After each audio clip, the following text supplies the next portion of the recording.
देखते हैं किरण पब्लिकेशन का रेलवे सुरक्षा बल आरपीएफ के लिए कांस्टेबल के लिए प्रैक्टिस सेट बुक है, जो कि 2024 का एडिशनल है। प्रैक्टिस बुक वर्क बुक है।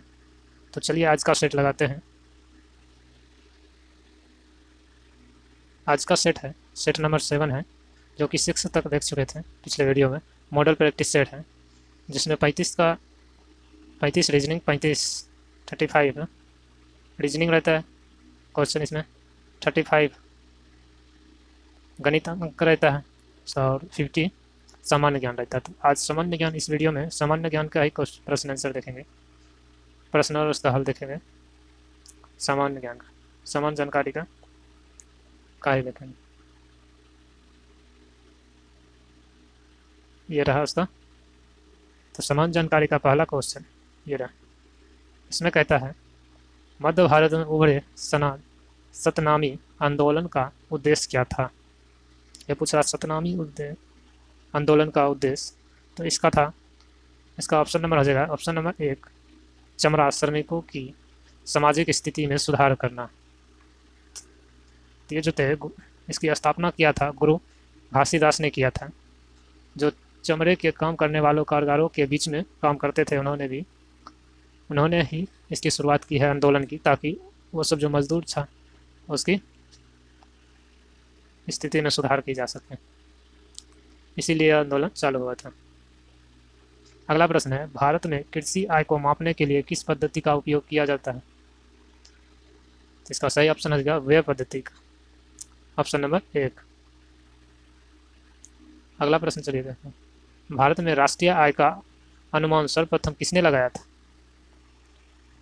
भारत में राष्ट्रीय आय का अनुमान सर्वप्रथम किसने लगाया था। यह हो जाएगा इसका ऑप्शन नंबर 3, दादा भाई नौरोजी। ऑप्शन नंबर 3, दादा भाई नौरोजी, जो कि 1868 में भारत में राष्ट्रीय आय की गणना करने की क्षमता रखी थी। उन्होंने अन्य अर्थशास्त्री जिन्होंने भारत की राष्ट्रीय आय की गणना की निम्नलिखित, उसमें जैसे विलियम डर्बी 1899 में किया गया था, फिंडले सिराज 1911, 1922 और 1934, शाह और खम्बाटा 1921, BKRB राव 1925 से 29 और RC देसाई 1931 से 40। लेकिन सर्वप्रथम पूछेगा तो सर्वप्रथम 1868 में दादा भाई नौरोजी ने ही इसका स्वतंत्रता से पूर्व इसकी राष्ट्रीय आय की स्थापना। अगला प्रश्न है GDP माइनस अप्रत्यक्ष कर प्लस अनुदान इजकल टू डैश। इसका ऑप्शन नंबर हो जाएगा डैश की जगह पर ऑप्शन नंबर 2, उत्पादन लागत पर GDP, उत्पादन लागत पर GDP, ऑप्शन नंबर 2। अगला प्रश्न है, चलिए अगला प्रश्न देख लेते हैं। चितरंजन रेल इंजन कारखाना की स्थापना किस पंचवर्षीय योजना के दौरान की गई थी। तो इसका हो जाएगा पहली पंचवर्षीय योजना के दौरान, ऑप्शन नंबर 4। ऑप्शन नंबर 4 है, जो कि प्रथम पंचवर्षीय योजना के दौरान 1950 में उस समय आधारभूत संरचना क्षेत्र में आत्मनिर्भर बनने की दिशा में प्रथम चरण के रूप में की गई थी। इसका नामकरण भारतीय स्वतंत्रता सेनानी चितरंजन दास के नाम पर किया गया, जो कि पश्चिम बंगाल के आसनसोल के चितरंजन में स्थित है यह कारखाना। रेल इंजन कारखाना पूछ रहा है। अगला है हस्तक्षेप नीति का अर्थ क्या है। इसका अर्थ है हस्तक्षेप कुछ प्रबंधों को हटाना, ऑप्शन नंबर 3। इसमें कुछ चीज़ों पे प्रबंधन लगाते हैं, जैसे विनियमन, विशेषाधिकार, सीमा शुल्क, आर्थिक अनुदान से मुक्त होता है। इसीलिए इसका ऑप्शन आ जाएगा ऑप्शन नंबर 3, कुछ प्रतिबंधों का हटा जाना। अगला ऑप्शन करते हैं नगर निगम का अध्यक्ष कौन होता है। ये सभी पता होगा, नगर निगम का अध्यक्ष ऑप्शन नंबर 4 महापौर होता है। मेयर नगर निगम का अध्यक्ष होता है, लेकिन उसकी भूमिका औपचारिक होती है क्योंकि कार्यकारी शक्ति नगर आयुक्त में निहित रहता है। शहर का प्रथम नागरिक होने के कारण औपचारिक भूमिका से संबंध होने के अतिरिक्त मेयर निगम की बैठक अध्यक्षता कर सकती है, लेकिन औपचारिक रूप से है। चलिए अगला प्रश्न है, कौन सी सरकार महिला तथा पुरुषों को समान अधिकार तथा अवसर देने का विश्वास रखती है? क्या हो जाएगा? इसका ऑप्शन देख लेते हैं क्या है। ऑप्शन सेट नंबर 7 का इसका ऑप्शन हो जाएगा, कौन सी सरकार दोनों को समान, तथा यह हो जाएगा ऑप्शन नंबर 1, नारीवादी। नारीवादी में दोनों को प्राथमिकता समान मिलता है, महिला हो या पुरुष हो, दोनों को समान जीवन जीने का हक। स्वीडन स्वीडन जो है विश्व में नारीवादी सरकार वाला देश है। अपना यहाँ तो लोकतंत्र चलता है, वहाँ नारीवादी। चलिए अगला प्रश्न है, राष्ट्रपति अगला प्रश्न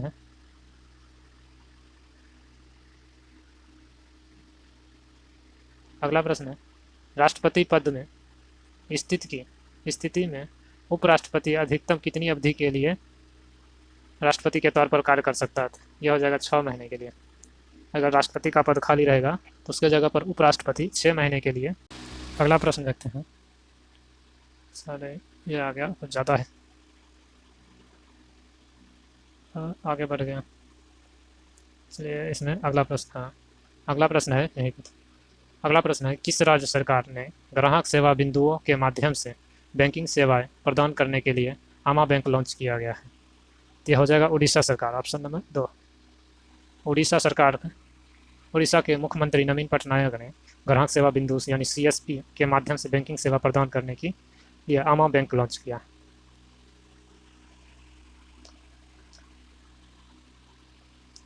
चलिए अगला प्रश्न है, निम्नलिखित में से कौन भारत के राष्ट्रपति द्वारा नियुक्त नहीं किया जाता है?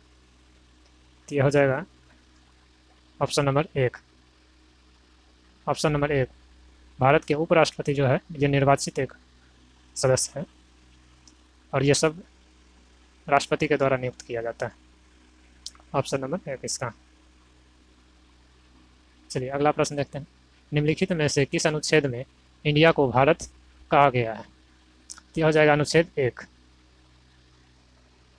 भारत राज्यों का संघ है, ऑप्शन नंबर 1, अनुच्छेद भी 1 और ऑप्शन भी 1।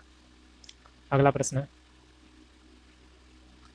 है, निम्नलिखित में से कौन न्यायिक आदेश उच्चतर न्यायालय एक निम्नतर न्यायालय को जारी करता है?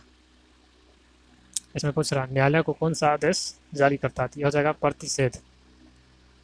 उच्च न्यायालय निचली न्यायालय को यह आदेश जारी करती है कि वो उच्च न्यायालय में उसकी केस की सुनवाई करने के लिए भेजा जाए, इसीलिए मुकदमे को ये निचली न्यायालय की यह नहीं है अधिकार। यह हो जाता है अनुच्छेद इसमें 32 के द्वारा, अनुच्छेद 32 में ये सब आता है, ये तीनों आता है, एक और इसमें है 4 आता है, वो सब आता है। चलिए अगला प्रश्न देखते हैं, the royal Mohammedans of India निम्नलिखित में से किसका एक समाचार पत्र था? यह हो जाएगा सैयद, अगला प्रश्न है, ये सैयद अहमद खान का था। ये सैयद अहमद खान की थी, ब्रिटिश सरकार से मुसलमानों को अधिकार महत्व देने के Sir Syed Ahmed Khan, option number 4। अगला प्रश्न है, अभिनव भारत नामक संस्था की स्थापना निम्नलिखित में से किसने की थी? यह हो जाएगा अभिनव भारत था, तो यह हो जाएगा विनायक दामोदर सावरकर, ऑप्शन नंबर 3। चलिए अगला प्रश्न देखते हैं, पानीपत की प्रथम लड़ाई किन दो सेनाओं के बीच लड़ी गई थी? इसका सही आंसर हो जाएगा ऑप्शन नंबर 1, बाबर और इब्राहिम लोदी के बीच, ऑप्शन नंबर 1। पानीपत की प्रथम लड़ाई दिल्ली के अफगान सुल्तान इब्राहिम लोदी और तुर्क मंगोल शासक बाबर के मध्य 21 अप्रैल 1526 को पर्थ दिल्ली के निकट पानीपत में हुआ था, इसीलिए इसका पानीपत का लड़ाई कहा जाता है। इस युद्ध के परिणाम स्वरूप लोदी शासक का अंत हो गया और मुगल साम्राज्य की शुरुआत हुई थी, जो कि बाबर ने किया था। चलिए अगला प्रश्न देखते हैं।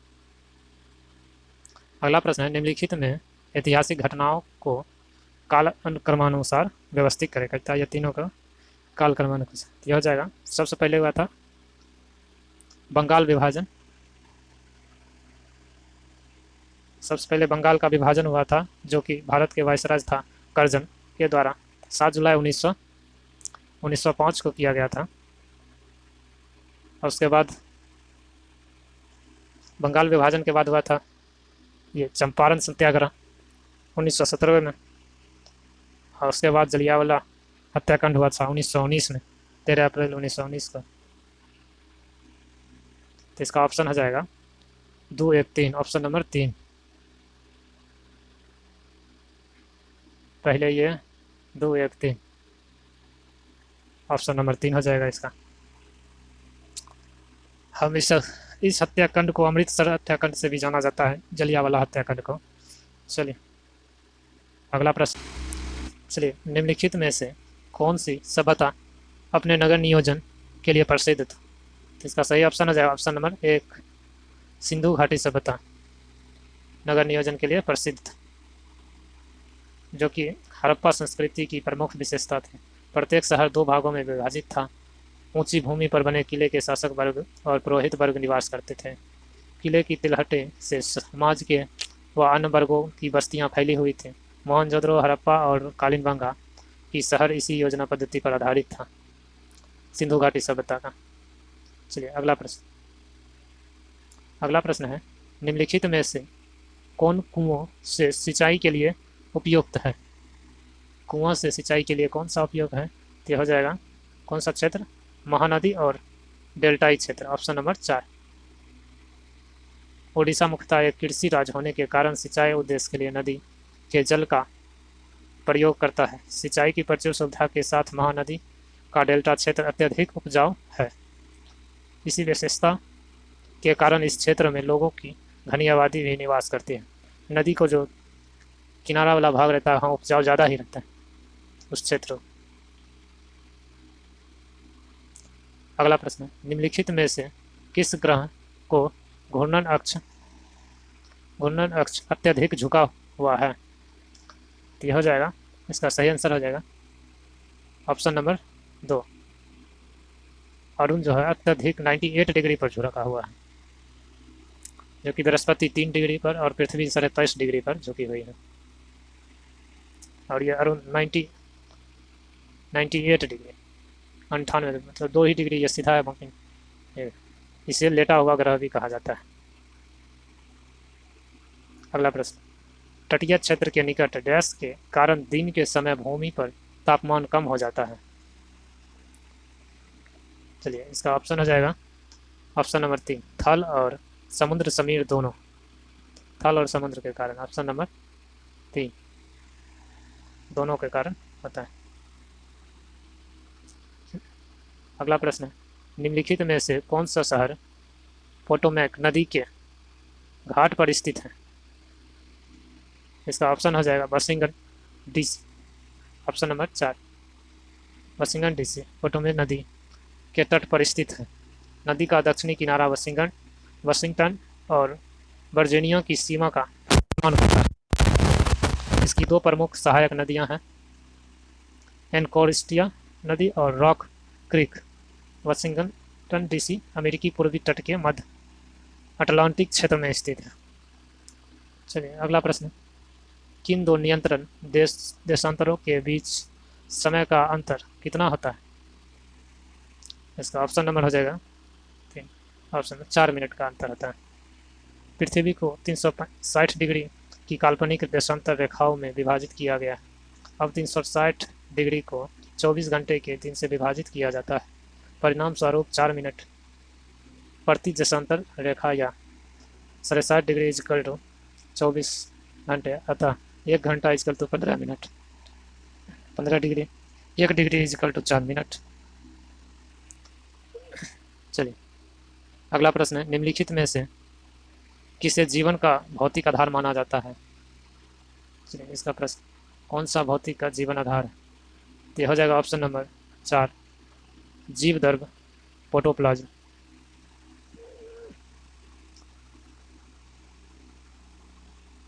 अगला प्रश्न देखें, निम्नलिखित में से किसे जंतु विज्ञान का जनक माना जाता है, तो ये ऑप्शन नंबर इसका 2 हो जाएगा, अरस्तु को, जो कि यूनानी दार्शनिक और वैज्ञानिक अरस्तु 384 से 322 ईसा पूर्व को जीव विज्ञान का जनक माना जाता है। उन्होंने जीवों के सैद्धांतिक अध्ययन और अवलोकन का प्रस्तुत किया था। जीव विज्ञान में जंतुओं के शरीर रचना विज्ञान, शरीर विज्ञान, आनुवांशिकी, भ्रूण विज्ञान और परितंत्र के अध्ययन को शामिल किया गया। चलिए अगला प्रश्न है, निम्नलिखित में से जीव विज्ञान की कौन सी शाखा आनुवांशिकता तथा विविधताओं के अध्ययन से संबंधित है। जीव विज्ञान का इसका सही आंसर हो जाएगा ऑप्शन नंबर 3, आनुवांशिकी, ऑप्शन नंबर 3। चलिए अगला प्रश्न है, निम्नलिखित में से कौन सा मानव शरीर का एक विशिष्ट अंग नहीं है। ये पूछ रहा कौन सा मानव शरीर का अंग नहीं है, तो यह जाएगा गल ग्रंथि जो है, ये नहीं, गल ग्रंथि नहीं। चलिए अगला प्रश्न, निम्नलिखित में से किस ग्रंथि में पित्त उत्पादित होता है, तो इसका सही आंसर हो जाएगा ऑप्शन नंबर 1, यकृत में पित्ताशय होता है, उसी से पित्त का निर्माण किया जाता होता है, इसे पित्त लवण भी कहते हैं। अगला प्रश्न, निम्नलिखित में से किन कोशिकाओं से इंसुलिन का रिसाव होता है, इसका आंसर हो जाएगा ऑप्शन नंबर 2, बीटा कोशिकाएं, ऑप्शन नंबर 2, बीटा कोशिकाएं। चलिए अगला प्रश्न देखते हैं, भारतीय रिजर्व बैंक ने किन बैंक के साथ clearing corporation bank of India limited से संबंधित जानकारी के सहयोग और अनुदान प्रदान के लिए एक समझौता ज्ञापन पर हस्ताक्षर किया है, तो इसका सही आंसर हो जाएगा option number bank of England के द्वारा, option number 2, bank of England के द्वारा, जो कि आरबीआई एक बैंक ऑफ इंग्लैंड सीसीआईएल से संबंधित जानकारी से और सहयोग के अनुदान के लिए समझौता। एमओयू में यूके की वित्तीय स्थिरता की सुरक्षा करते हुए आरबीआई की नियामक और पर्यवेक्षी गतिविधियों पर निर्भरता के लिए बैंक ऑफ इंग्लैंड बीओई के लिए एक रूपरेखा बनाने का प्रस्ताव रखा है।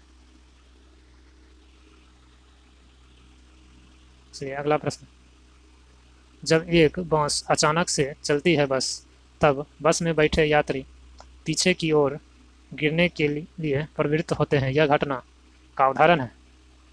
यह हो जाएगा स्थिरता का जड़तत्व, न्यूटन का प्रथम लॉ के अनुसार कहता है, न्यूटन के गति के प्रथम नियम के अनुसार कहता है जड़तत्व, यह जड़तत्व का उदाहरण है। जब एक व्यक्ति किसी अचानक चले बस में बैठे, अचानक बस जब चलती है तो पीछे की ओर झुक जाती है, और चलती बस जब अचानक रुकती है तो आगे की ओर झुक जाती है। चलिए अगला प्रश्न है, वस्तु संवेग किन कारकों पर निर्भर करता है, इसका सही आंसर हो जाएगा ऑप्शन नंबर 2, केवल 1 और 2, द्रव्यमान और गति पर निर्भर करता है। संवेग क्या होगा, द्रव्यमान और गति पर निर्भर करता है। अगला प्रश्न कहता है, निम्न में से गंगा नदी की सहायक नदी कौन सी है। ये पूछ रहा गंगा नदी का सहायक नदी कौन सा, तो ये गंडकी हो जाएगा, ये सब नहीं है तीनों, गंडकी ऑप्शन नंबर 1, जो कि विश्व में 8000 मीटर से अधिक ऊंचाई वाले 14 पर्वतों में से 3 पर्वत धौलागिरी और मानसलुई और अन्नपूर्णा एक गंडक की द्रोणी में अवशिष्ट हैं।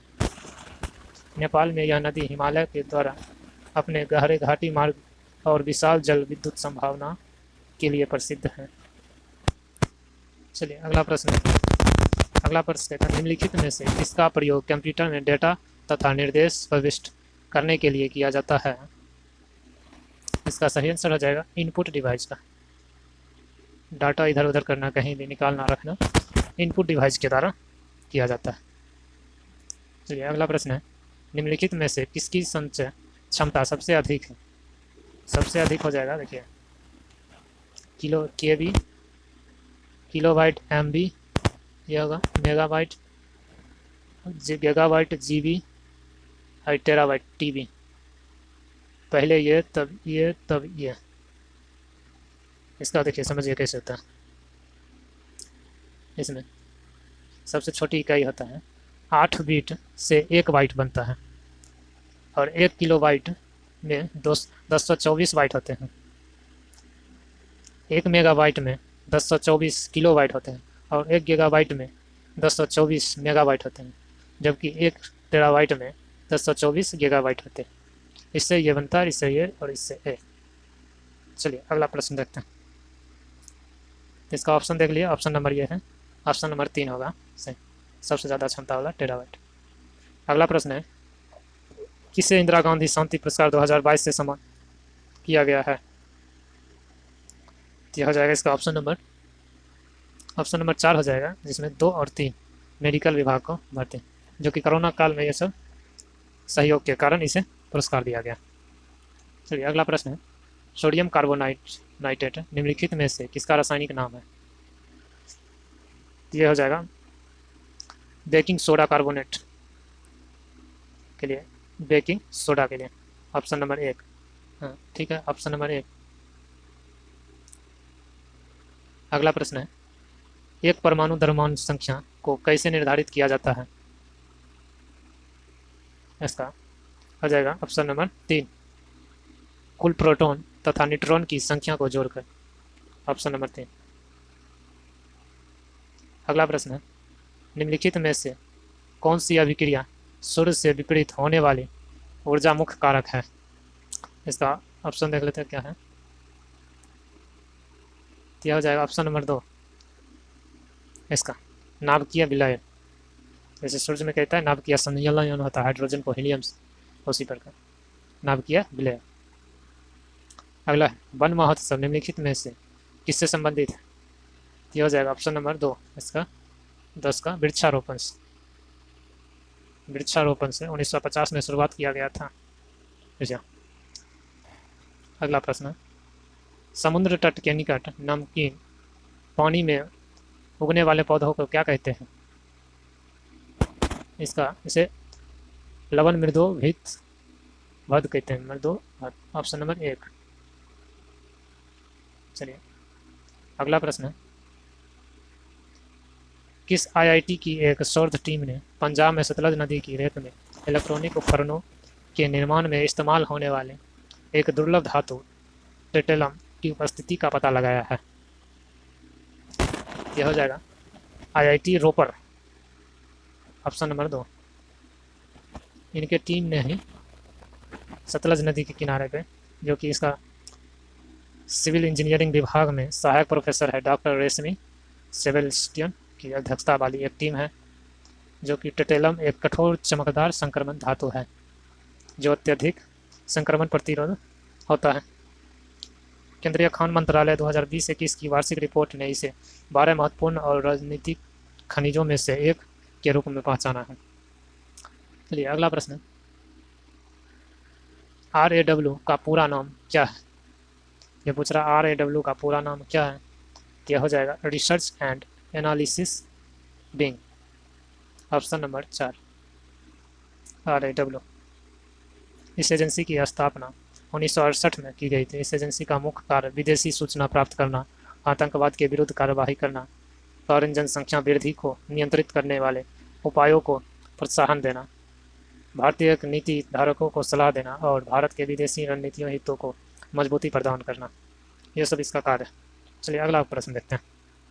अगला प्रश्न है आवर्ती नियम निम्नलिखित में से किसने दिया। आवर्ती नियम किसने दिया। यह हो जाएगा दमित्री मेंडलीफ ने, ऑप्शन नंबर 4 हो जाएगा इसमें, ऑप्शन नंबर 4। 1869 में आवर्ती के नियम की खोज की गई थी। यह नाम नियम बताता है कि तत्वों को उनके परमाणु भार के क्रम में व्यवस्थित किया जाता है, तो तत्वों के रासायनिक और भौतिक गुणधर्म समय समय पर घटित होते हैं। मेंडलीफ की आवर्ती सारणी में तत्वों की एक व्यवस्था है जो समान तत्वों को एक साथ वर्गीकृत करता है। चलिए अगला प्रश्न है निम्नलिखित का मिलान करें, किससे कौन सा संबंधित है। क्या हो जाएगा ऑप्शन नंबर इसका 2 कर ले। 1 को बी से क्रिकेट रणजी ट्रॉफी, उसके बाद 2 को ए से संतोष ट्रॉफी फुटबॉल और हॉकी ट्रॉफी आगा खान कप। Option number 2। चलिए अगला प्रश्न निम्नलिखित में से कौन सा युग्म गलत है। पूछ रहा गलत कौन सा मिलान है। इसका सही ऑप्शन हो जाएगा ऑप्शन नंबर 2। बिहू जो है ये असम की है। ये सब डांस दिया गया है, बिहू जो डांस है ये असम की डांस है, बिहार का नहीं। बाकी ये सब सही है, ये एक गलत। ऑप्शन नंबर 2 हो जाएगा। चलिए अगला प्रश्न देखते हैं। कौन सा जल डमरू मध्य भारत और श्रीलंका को अलग करता है। ये हो जाएगा पाक जल संधि। इसका ऑप्शन नंबर 3 पाक जल डमरू मध्य भारत और श्रीलंका के बीच मन्नार जिले और भारतीय राज्य तमिलनाडु के मध्य स्थित है एक जल डमरू मध्य। यह जल संधि उत्तरी पूर्वी में बंगाल की खाड़ी को दक्षिणी पश्चिमी में पाक की खाड़ी से जोड़ती है। तमिलनाडु की वेगाई नदी सहित कई नदियां इसमें प्रभावित होती हैं। चलिए अगला प्रश्न है होप इन और चैलेंजेड डेमोक्रेसी डैश के द्वारा लिखी गई है। तो इसका सही आंसर हो जाएगा डॉक्टर अश्वनी कुमार के द्वारा लिखा गया है।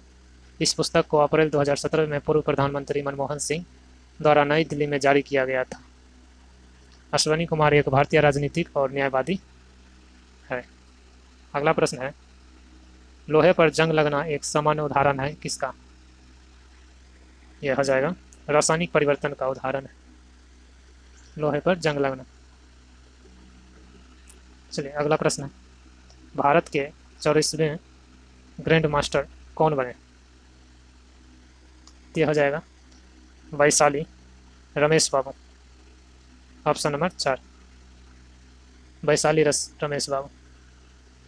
चलिए आज की इस वीडियो में 50 क्वेश्चन था, जो कि सामान्य जानकारी का 50 क्वेश्चन कंप्लीट हो चुका है।